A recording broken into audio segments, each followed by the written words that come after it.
Music and life to the full. xRhythms. Hey, it's Jason here from xRhythms. Today I'm reviewing a film called The Shift that's been released by Angel Studios, whose slogan is to tell stories that amplify light. I was blessed to be at the gala screening in the centre of London for the release of the film here in the UK, with a Q&A afterwards with the director, Brock Heasley, the producer, Ken Carpenter, and one of the actors, Jordan Alexandra. So stick around to the end and I'll share a few of their special insights with you. In a nutshell, The Shift is about a man named Kevin who falls in love, starts a family, ends up losing everything, but perseveres to see it all restored. The film starts with Kevin meeting Molly, who becomes the love of his life. They start a family together and everything is going great until Kevin is in a car accident and he meets a man called the Benefactor. Nice to finally meet you, Kevin. I'm the benefactor. This man changes everything for the worst because Kevin is unwilling to obey the Benefactor. So Kevin loses everything and is shifted into another world. Now along the way, Kevin meets certain characters who question his trust in God and tell him he's doing the wrong thing and that he should just turn his back on God and turn to the Benefactor. Some of the things I loved about this movie, well, alongside the great acting, the music, the cinematography, the key messages that the film is trying to get across come really strongly.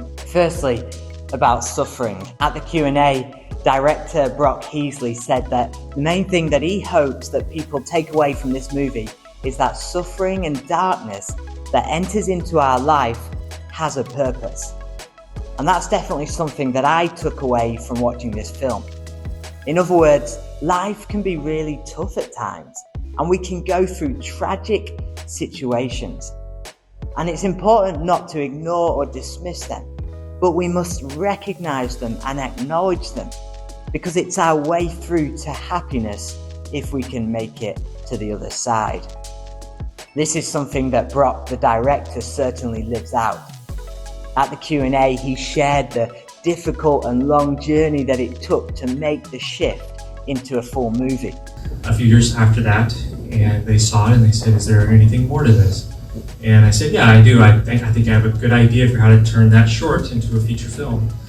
But now, with the film release, he has come through that and found a new depth of joy that he didn't have before.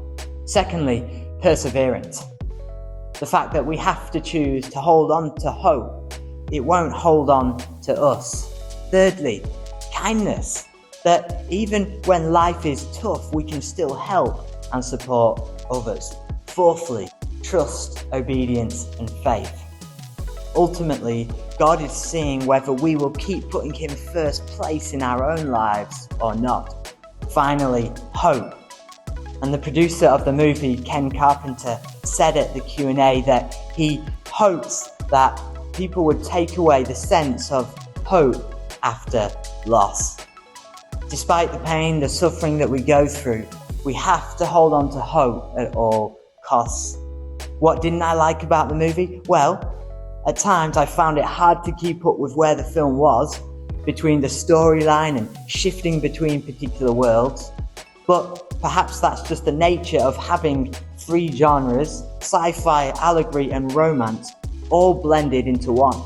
The final thing I want to draw your attention to is that The Shift draws a lot of its key themes from a book in the Bible called Job.